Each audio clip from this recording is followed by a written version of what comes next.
আমরা প্রথমে সবচেয়ে আগে যেটা এই মুহূর্তে আমরা করতে চাই সেটা হচ্ছে যে এই অন্যায়ের সাথে যে জড়িত তার বিচার আমরা আগে করতে চাই। এখন ডিএনএ টেস্টটা করতে হবে। ডিএনএ টেস্টের জন্য আমাদের সিআইডি ল্যাবে অলরেডি আদালতের অনুমতি নিয়ে টেস্টের কাজ চলছে।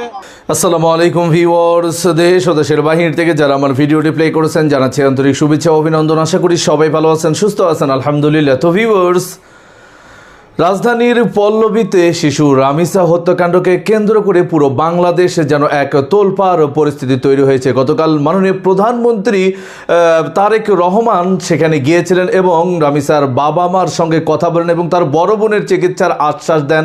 তবে দ্রুত বিচারের জন্য কিন্তু সেখানে রামিসার বাবা প্রধানমন্ত্রীর পা পর্যন্ত চেপে ধরেন। কিন্তু এদিকে সকল কিছু ব্যাখ্যা করেই স্বরাষ্ট্রমন্ত্রী বলছেন যে এটা তদন্ত সাপেক্ষে এবং বর্তমান আইন অনুযায়ী তার বিচার কার্যক্রম হবে। দর্শক, এই পর্যন্ত বাংলাদেশের কোনো ধর্ষকের দৃষ্টান্তমূলক শাস্তি হয়েছে আপনারা বলতে পারবেন, কিন্তু প্রত্যেকটা ধর্ষকে কিন্তু গ্রেফতার হওয়ার পর নিজেই জবানবন্দি দিয়েছে যে হ্যাঁ আমি এটা করেছি, আমি ওটা করেছি। কিন্তু তারপরও প্রশাসন বলছে না, এত দ্রুত তোমার বিচার করলে হবে না, তোমাকে তদন্তের মাধ্যমে, আইনের মাধ্যমে করতে হবে। দর্শক, যেখানে ধর্ষক স্বীকারোক্তি দিয়েছে সেখানে আইন কেন এটা তদন্তের পেছনে যাবে?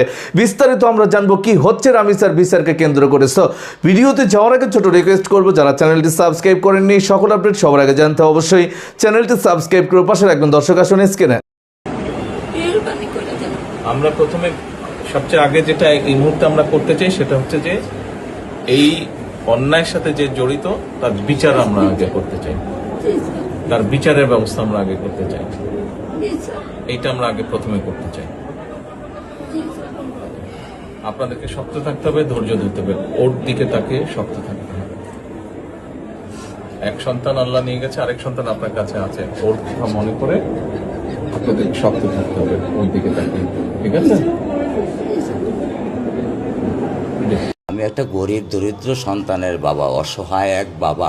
আমি আমার মেয়ের বিচার দেখতে পারবো বা বিচারের যে শেষ পরিণতি সেটা আমি দেখতে পারবো, সেটা আমি ভাইজান জানি না।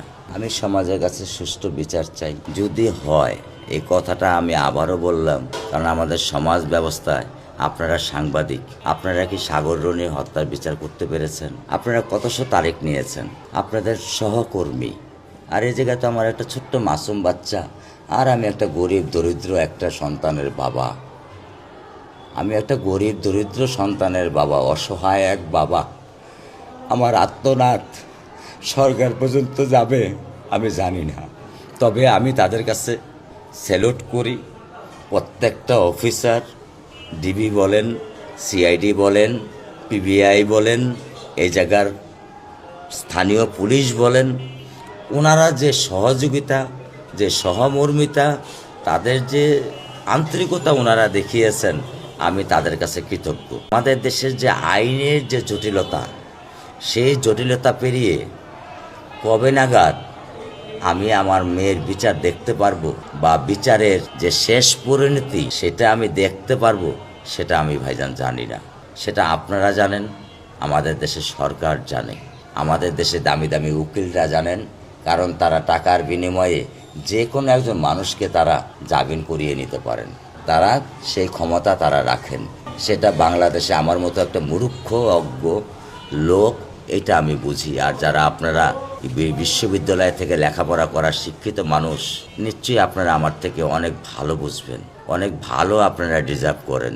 এটুকু আমার বক্তব্য। প্লিজ আমার একটু রিলিজ দেন, আমি খুব ক্লান্ত। আমাদের স্বরাষ্ট্রমন্ত্রী কোথায়? তিনি এই চ্যালেঞ্জটা গ্রহণ করুক। বাংলাদেশে আমি চ্যালেঞ্জ করে গেলাম, একটা মানুষকে যদি প্রকাশ্যে ঝুলিয়ে দেওয়া হয়, তাহলে এই দেশ থেকে এই শিশু নির্যাতন, শিশু বলাৎকার, শিশু ধর্ষণ, শিশু হত্যা চিরতরে বন্ধ হয়ে যাবে। একটা উদাহরণও নাই, একটা উদাহরণও নাই আপনি দেখাতে পারবেন যে এই দেশে বিচার হয়েছে। আমি সরকারকে আমিও চ্যালেঞ্জ দিলাম যে রামিসার বাবা যে কথাটি বলেছে যে কোনোদিন আপনারা বিচার করতে পারবেন না, স্টাম্প নিয়ে আসেন, লেখা দেই। কই সরকারের কারো কি এত ক্ষমতা নাই এই চ্যালেঞ্জটা গ্রহণ করবে? আমাদের মন্ত্রীরা কোথায়? আমাদের স্বরাষ্ট্রমন্ত্রী কোথায়? তিনি এই চ্যালেঞ্জটা গ্রহণ করুক, দেখায় দেখ, আমাদেরকে দেখায় দেখ যে আমরা বিচার করতে পারি। একটা রাষ্ট্র কি এতটা দুর্বল যে একটা রামিসার বাবার চ্যালেঞ্জ দিতে পারে না? এখন ডিএনএ টেস্টটা করতে হবে। ডিএনএ টেস্টের জন্য আমাদের সিআইডির ল্যাবে অলরেডি আদালতের অনুমতি নিয়ে টেস্টের কাজ চলছে। ডিএনএ টেস্টের নিয়ম হচ্ছে যে 48 ঘন্টা সময় লাগে, যেহেতু এটা বৈজ্ঞানিক বিষয়। সেটা শেষ হবে রবিবারের দুপুরের মধ্যে। আমরা রবিবারের বিকেলের মধ্যে ইনশাআল্লাহ আদালতে চার্জশিট দাখিল করতে পারবো, এবং তারপরে অত্যন্ত দ্রুততম সময়ের মধ্যে যাতে বিচার কার্য নিষ্পন্ন হয় সেজন্য আমরা চেষ্টা করব, যাতে সর্বোচ্চ শাস্তি নিশ্চিত করা যায়। সেজন্য প্রসিকিউশনের পক্ষ থেকে আমাদের যে চেষ্টা থাকবে। আগামী 48 ঘন্টার মধ্যে আমাদের রায় কার্যকর করতে হবে, এবং কার্যকর যদি না হয় আমাদের পুরো এলাকাবাসী নিয়ে আমরা একসাথে নামবো ইনশাল্লাহ। ঠিক আছে, সবাই থাকবেন তো ইনশাল্লাহ? ঠিক আছে, 48 ঘন্টা টাইম দেওয়া হলো। সরকার, স্বরাষ্ট্রমন্ত্রী এবং এমপি মহোদয় সহ সকলকে অবগত করা হলো। এটা নিয়ে আমি সারা জীবন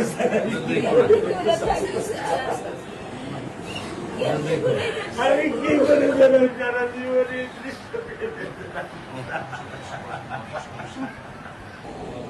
ব্যবস্থা মানে বলেছেন মেয়ে লেখাপড়া হবে, ধৈর্য ধরো, ইনশাল্লাহ বিচার হবে খুব সংক্ষিপ্ত সময়। কারণ এর থেকে বেশি বলতে পারবো না, কারণ আদালতের বিষয় তো। আমরা চার্জশিট দেবো ইনশাআল্লাহ এই 24 ঘন্টার মধ্যে। আমি সত্য কথা বলি,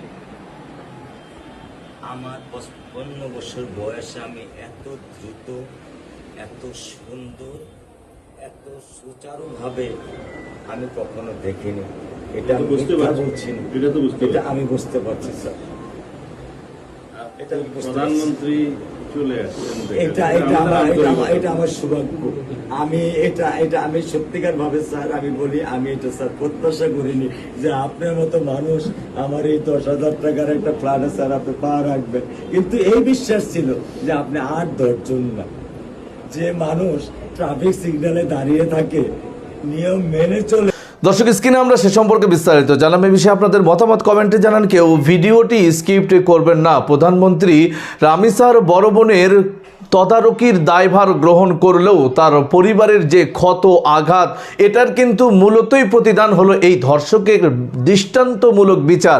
এতে শুধু রামিচার পিতামাতাই খুশি হবে না, রামিচার আত্মা সহ পুরো বাঙালি জাতি খুশি হবে। পারবে কি আসলে সরকার এই বিচারটি করতে? বিস্তারিত জানবো রিপোর্টে। দর্শক, পরিস্থিতি অত্যন্ত নাজুক। রামিসা হত্যার রেশ না কাটতেই চট্টগ্রামে একই ধরনের একটি ঘটনা, সেই ঘটনার আরো ভয়াবহতা লক্ষ্য করা যাচ্ছে। খবর হচ্ছে চট্টগ্রামে শিশুকে ধর্ষণ চেষ্টা, টিয়ার সেল, সাউন্ড গ্রেনেড, ফাঁকা গুলি, অভিযুক্ত ব্যক্তিকে নিয়ে 6 ঘন্টা অবরুদ্ধ পুলিশ। কল্পনা করেন, ঘটনা হচ্ছে যে 4 বছরের এক শিশুকে ধর্ষণ চেষ্টার অভিযোগে এক ব্যক্তিকে পুলিশ আটক করে। তারপরে সেই ব্যক্তিকে থানায় নেওয়ার চেষ্টা করলে শত শত মানুষ ঘিরে ধরে। সেই অবস্থায় পুলিশ প্রায় 6 ঘন্টা অবরুদ্ধ হয়ে পড়ে। তারপর কাঁদানে গ্যাসের সেল নিক্ষেপ করা হয়, সাউন্ড গ্রেনেড নিক্ষেপ করা হয়, ফাঁকা গুলি ছুড়েও পরিস্থিতি নিয়ন্ত্রণ করতে পারেনি পুলিশ। বিকাল 4টা থেকে এই ঘটনা। তারপর রাত 10টার দিকে হঠাৎ বিদ্যুৎ চলে গেলে পুলিশ কৌশলে ওই ব্যক্তিকে বাঁচিয়ে থানায় নিয়ে যায়। ঘটনা হচ্ছে, মানুষের দাবি অভিযুক্ত ব্যক্তিকে তাদের হাতে ছেড়ে দিতে হবে। চিন্তা করেন অবস্থা। এবং তারপর অভিযুক্ত ব্যক্তিকে নিয়ে যাবার পর এবং এত ঘটনার পরও মানুষ, শত শত মানুষ, হাজার হাজার মানুষ সেখানে অবস্থান করেছে। চট্টগ্রাম নগরের বাকলিয়া থানার চেয়ারম্যান ঘাটা এলাকায় এই ঘটনা ঘটে। তারপর বিক্ষুব্ধ লোকজন পুলিশের একটা গাড়িতে আগুন ধরিয়ে দেয়। তো অভিযোগ কি? চেয়ারম্যান ঘাটা এলাকার 4 বছর বয়সী এক শিশুকে ধর্ষণ চেষ্টার অভিযোগে অভিযুক্ত মনির হোসেনকে বিকাল 4টার দিকে আটক করে পুলিশ। তারপর থেকে শুরু হয়, তাকে থানায় নেওয়ার চেষ্টা করে। তখন বিক্ষুব্ধ লোকজন ওই অভিযুক্ত ব্যক্তিকে তাদের হাতে তুলে দেওয়ার দাবি জানায়। আপনি কল্পনা করতে পারেন, ধর্ষণ চেষ্টার অভিযোগ, ঘটনা সত্য মিথ্যা যাই হোক না কেন, পুলিশের দায়িত্ব হলো আইনগতভাবে বিষয়টি মোকাবেলা করা। যেহেতু অপরাধ করেছে এবং অপরাধের প্রকৃতি কি, সত্যতা কি, এটা যাচাই করার পরিপূর্ণ অধিকার আছে পুলিশের। কিন্তু এই যে ঢাকার রামিসা হত্যার ঘটনায় মানুষ ফুঁসে আছে এবং বলা যায় যে মানুষ অন্ধ হয়ে গেছে ক্ষোভে, রাগে, দুঃখে, এবং এই ধরনের উন্মত্ত জনতাকে মোকাবিলা দর্শক করা স্ক্রিনে আমরা সে সম্পর্কে বিস্তারিত জানলাম। সো ভিডিও এই পর্যন্ত, ভালো লাগলে লাইক অ্যান্ড কমেন্ট করবেন। দেশের সকল আপডেট সবার আগে জানতে অবশ্যই চ্যানেলটি সাবস্ক্রাইব করে পাশে রাখবেন। দেখা হবে পরবর্তী ভিডিওতে ইনশাআল্লাহ। আসসালামু আলাইকুম ওয়া রাহমাতুল্লাহ।